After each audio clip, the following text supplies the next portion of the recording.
নমস্কার প্রিয় দর্শক বন্ধুরা, শম্পা রান্নাঘরে আপনাদের সকলকে স্বাগত জানাই। আজকে আমি আপনাদের সঙ্গে শেয়ার করছি শীতকালের সবার প্রিয় চিতই পিঠের রেসিপি। তবে এই চিতই পিঠাটি আমি আজ ভাত রান্নার চাল দিয়ে বানিয়েছি, আর কোনো রকম ছাঁচ ব্যবহার না করে বাড়িতে থাকা সরঞ্জাম দিয়েই এই নরম তুলতুলে জালিদার চিতই পিঠাটি বানিয়েছি। চলুন তাহলে শুরু করি আজকের রেসিপি। আর আমার রেসিপি ভালো লাগলে অবশ্যই চ্যানেলটি সাবস্ক্রাইব করে নিয়ে আমার পাশে থাকার অনুরোধ রইল।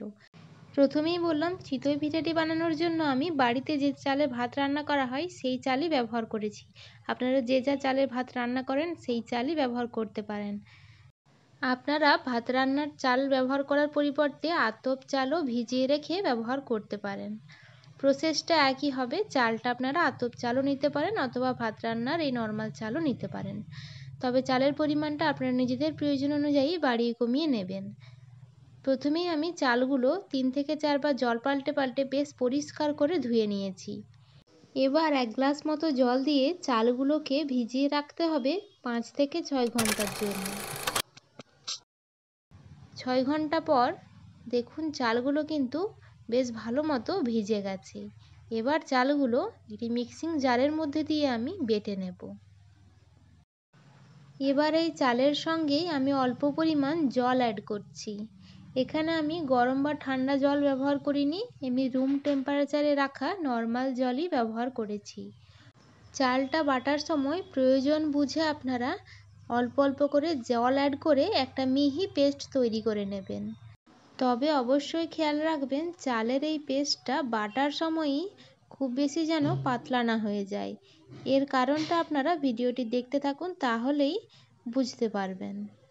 এবার চালের এই পেস্টটা অন্য একটি বড় সাইজের পাত্রে ঢেলে রাখছি।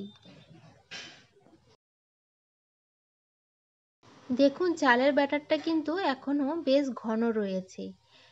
এবার এতে জল যোগ করে পাতলা করতে হবে। তবে রুম টেম্পারেচারের নর্মাল জল বা ঠান্ডা জল ব্যবহার করা চলবে না। এবার ব্যবহার করতে হবে ঈষৎ উষ্ণ গরম জল। একটি আঙ্গুল ডুবিয়ে দেখিয়ে দিলাম, জলটা একেবারে সহনীয় মাত্রায় গরম হতে হবে, খুব বেশি গরম যেন মোটেও না হয়।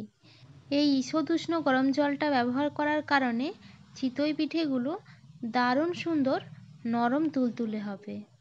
এই জন্যই চালটি বাটার সময় বলেছিলাম খুব বেশি যেন পাতলা না হয়, তাহলে আর পরে এই জলটা যোগ করার সুযোগটা থাকবে না।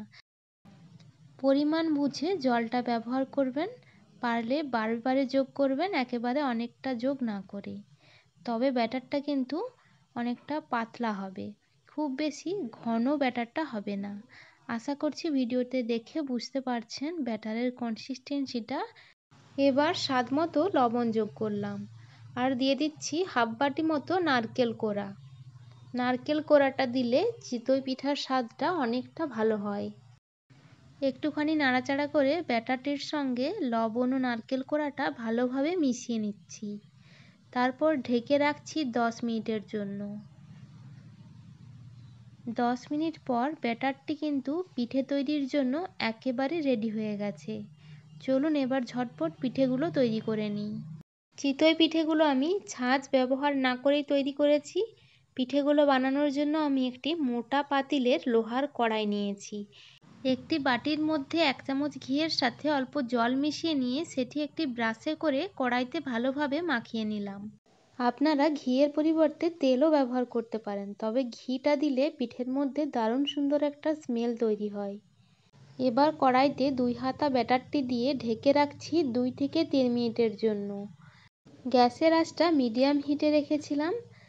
2 মিনিট পর পিঠেটি তৈরি হয়ে গেছে। এবার কড়াই থেকে উঠিয়ে নিচ্ছি। তৈরি হয়ে গেল দারুণ স্বাদের নরম তুলতুলে চিতই পিঠে। একইভাবে প্রত্যেকটি পিঠে আমি তৈরি করে নিয়েছি। প্রত্যেকটি পিঠের জন্যই 2 থেকে 3 মিনিট মতো সময় লাগবে, আর গ্যাসের আঁচটা মিডিয়াম হিটেই রাখবেন। এই পিঠেগুলো দিয়েই আপনারা দুধ চিতই পিঠে বানিয়ে নিতে পারেন। চিতই পিঠে বানানো ভীষণই সহজ। আমি এখানে চালটা বেটে বানিয়েছি, আপনারা চাইলে দোকানের কেনা চালের গুঁড়ি দিয়েও বানিয়ে নিতে পারেন। তবে চালটা বেটে বানালে পিঠেটা বেশি নরম হয় আর খেতেও ভালো হয়। দেখুন পিঠেগুলো প্রত্যেকটা কতটা সুন্দর জালিদার তৈরি হয়েছে, আর প্রত্যেকটা পিঠে নরম তুলতুলে হয়েছে। বাড়িতে এইভাবে একবার চিতই পিঠে বানিয়ে দেখতেই পারেন। আর রেসিপিটি ভালো লাগলে চ্যানেলটি সাবস্ক্রাইব করে নিয়ে আমার পাশে থাকার অনুরোধ রইল।